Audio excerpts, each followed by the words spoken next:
The most important 5 minutes of your day are the ones you are completely unaware of. The thoughts you're having right before you lose consciousness are the instructions you're giving your brain for the next 8 hours. This isn't about positive thinking or visualization. This is about the brute mechanical process of how your brain sorts, files, and deletes information while you sleep. And the last input you give it before it goes offline determines the starting conditions for tomorrow. Imagine your brain as an office manager at the end of a very long day. The doors are locked, the lights are dimmed, and a mountain of paperwork covers the desk.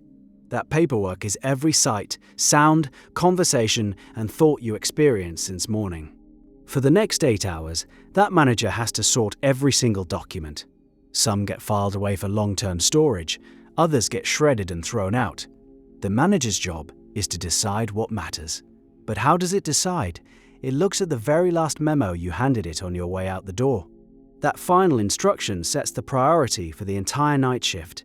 The last problem you turn over in your mind, the last worry you rehearse, the last conversation you replay.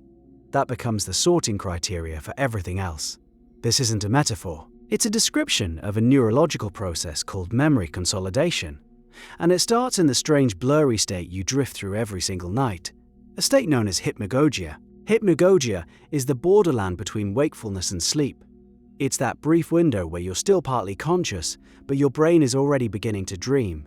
Your brain waves are shifting from the fast alert beta waves of daytime focus to the slower, relaxed alpha and theta waves. During this phase, your logical, critical thinking begins to dissolve.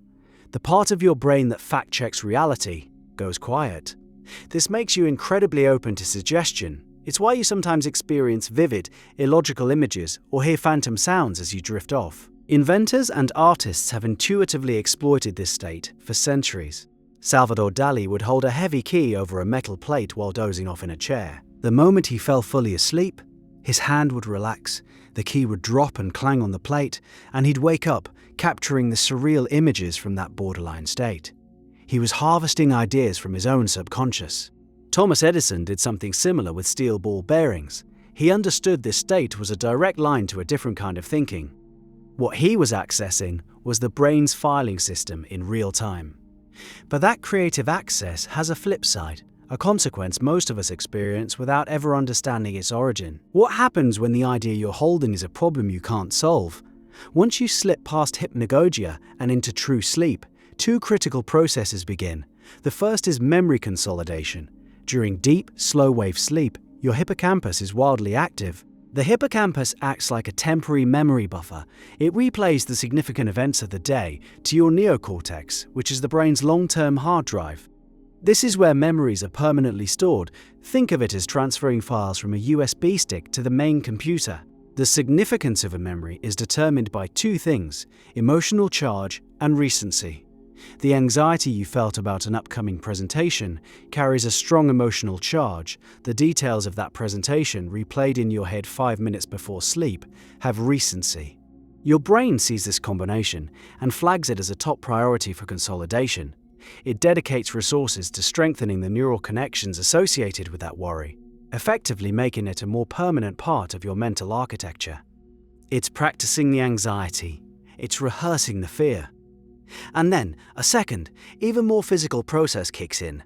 A process that literally washes your brain. While you're in deep sleep, your brain cells actually shrink. This shrinking opens up channels between them, allowing cerebrospinal fluid to flow through your brain tissue much more freely.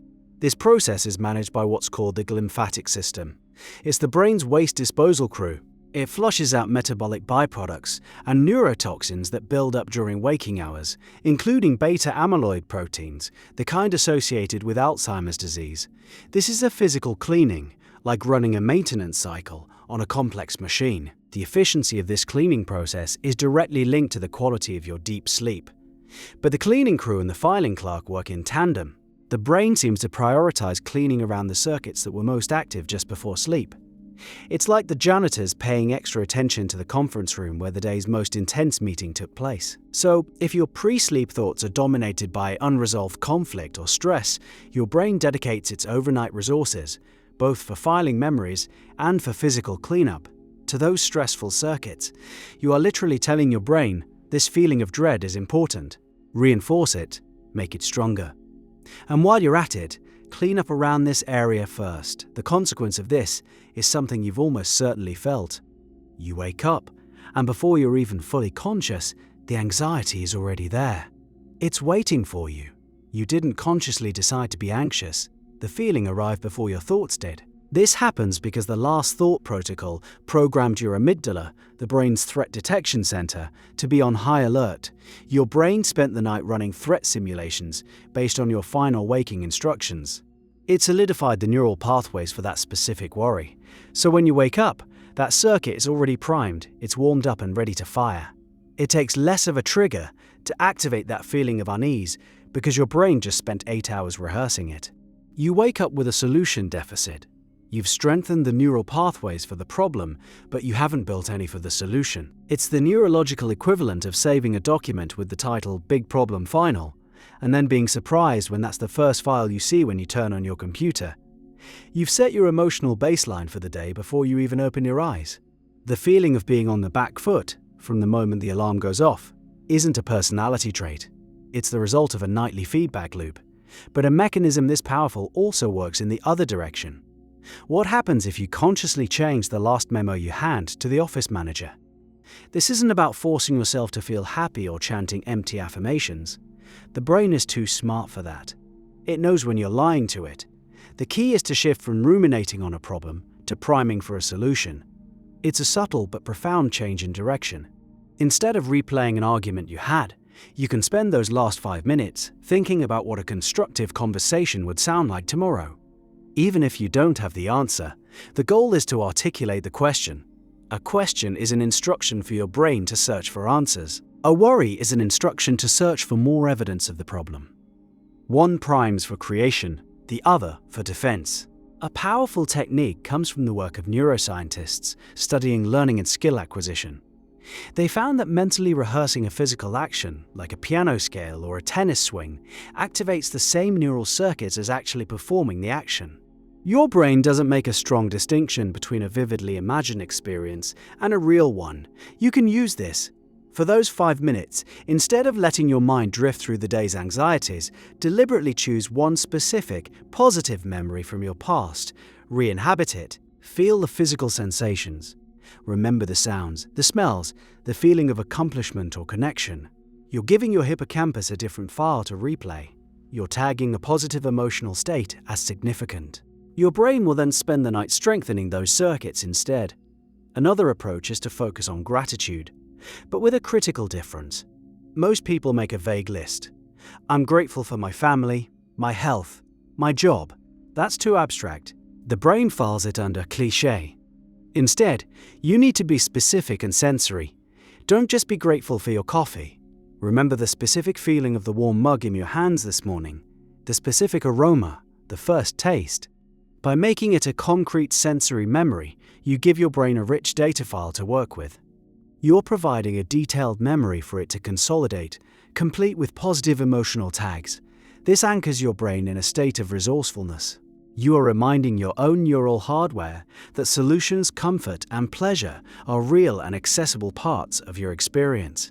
You are changing the sorting criteria for the night shift. You are telling the office manager, file everything based on this feeling of capability, of warmth, of peace. The result is that you wake up with those circuits already warmed up. The feeling of dread is replaced by a quiet sense of readiness. The baseline has shifted. But this system has one final layer. A layer that connects directly to the skills you want to build tomorrow.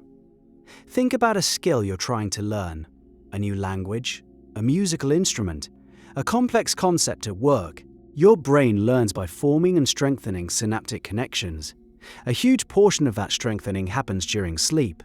Neuroscientists call it synaptic potentiation. It's the physical process of making a pathway more efficient. The information you review right before sleep is a direct signal to your brain about which synapses to prioritize for strengthening.